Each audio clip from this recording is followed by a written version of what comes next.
that until this season, when ETSU is now 8-2, their third best record ever.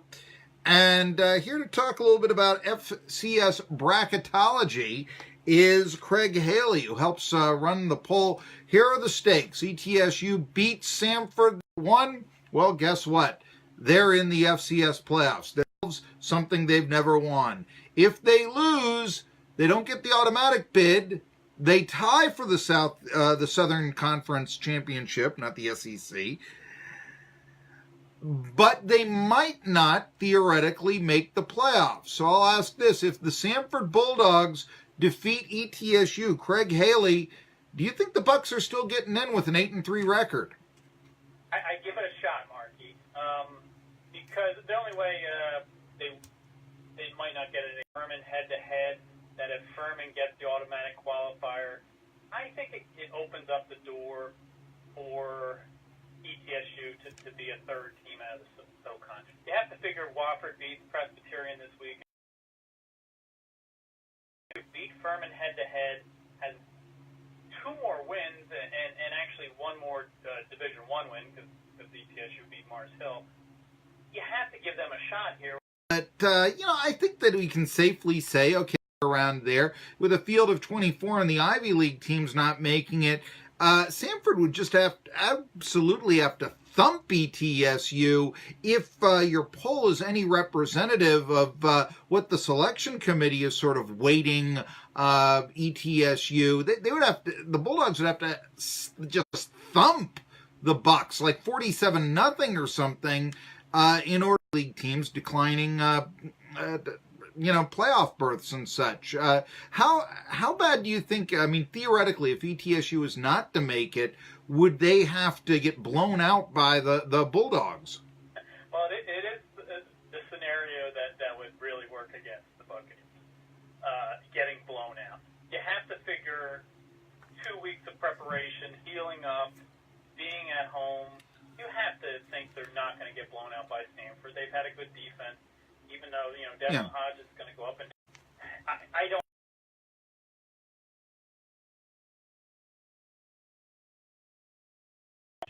for the committee to go back and say, hey, here's why we're not putting them in.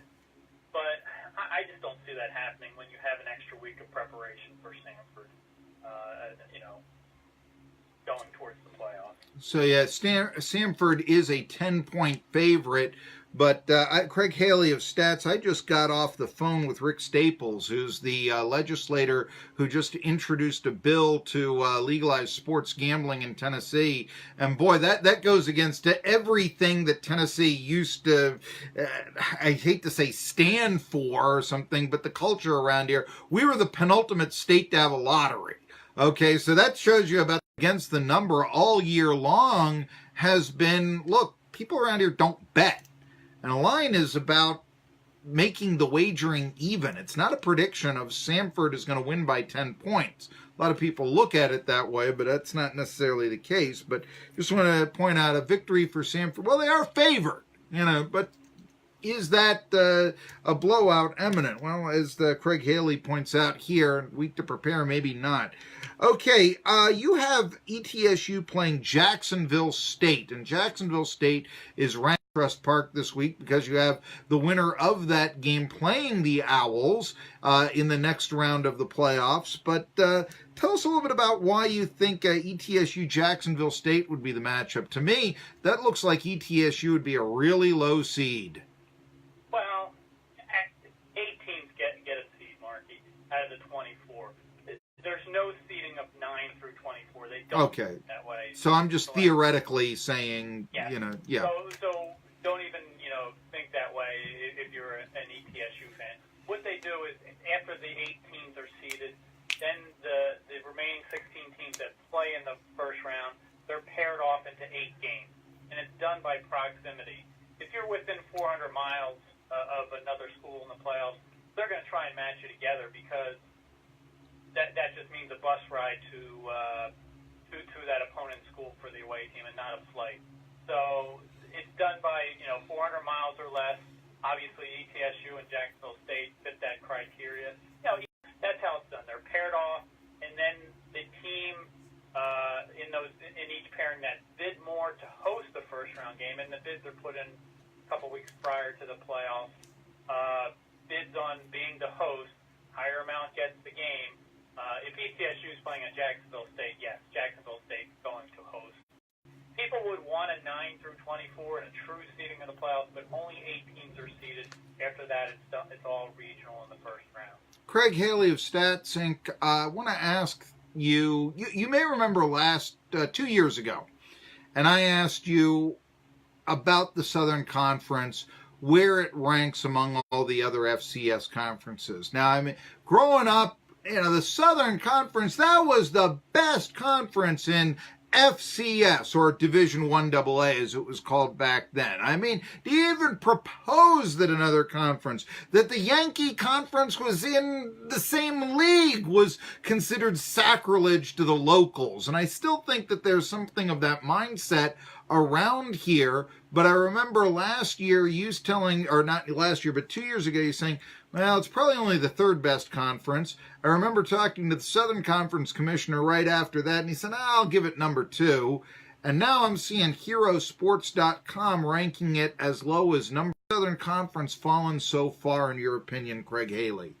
Well, you're going to have trouble any conference is going to have trouble replacing, an App State and a Georgia Southern. Those are just historic programs on the FCS level, national championship programs.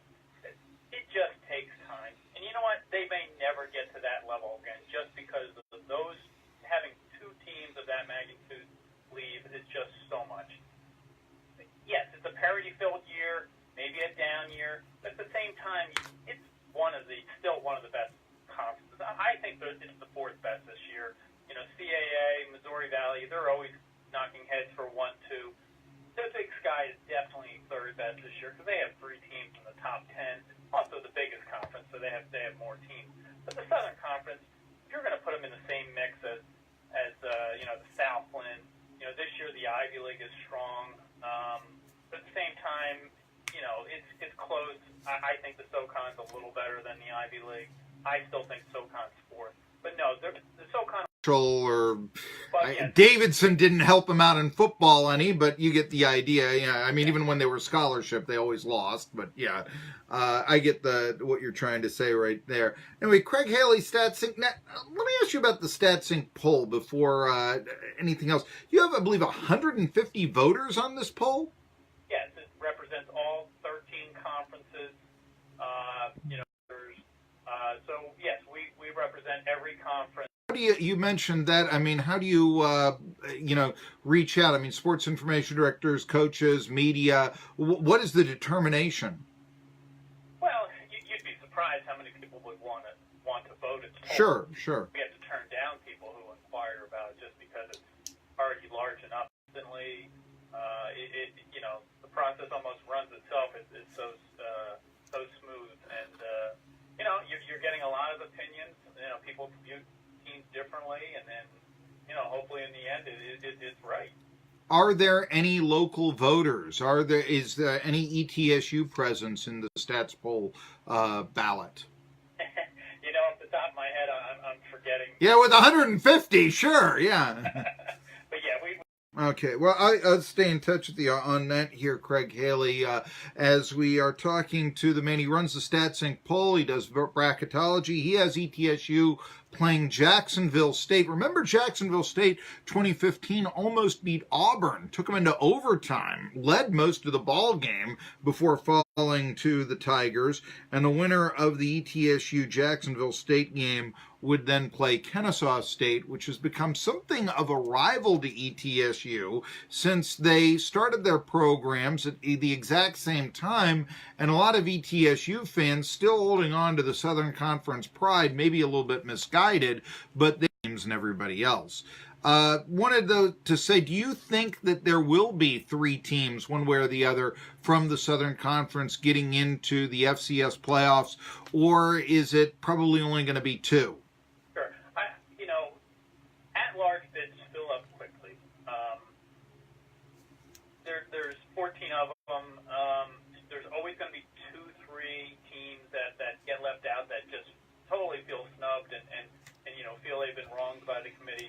So it does fill up quickly. I don't think the committee wants to go out of its way to have 3 teams from the SoCon, but I do feel, you know, you have the possibility of 3 if Furman wins the automatic bid. And if Furman wins the automatic bid, it also means ETSU, you know, has put himself in a bad spot by losing the final game. But I just think they'd be strong enough where they have 2 more wins, 1 more Division I win than Furman, beat them head-to-head. That's why I think it opens up the chance of ETS still getting in from the SoCon. All right, so there you go. I'm seeing people give ETSU as high as a 90% chance of making the FCS playoffs one way or the other. So I think it looks good. Yeah, I mean, I think ETSU will definitely have to avoid getting blown out by Devlin Hodges and company. And Devlin Hodges, by the way, with 317 yards against the Bucs, would become the all-time passer in FCS. He would break Steve McNair's old record of 14,000-odd yards. So something to look for also in that game. Craig Haley, StatsInc.com. I want to thank you for joining me. Keep up the good work with the bracketology and with the poll. 1:30 every Monday, I reveal where ETSU is ranked with SoCon John Hooper. We really appreciate it, and we always look at the stats poll, even though it comes out at 1. I'm usually talking NASCAR at 1. Thank you, Mark. All right, my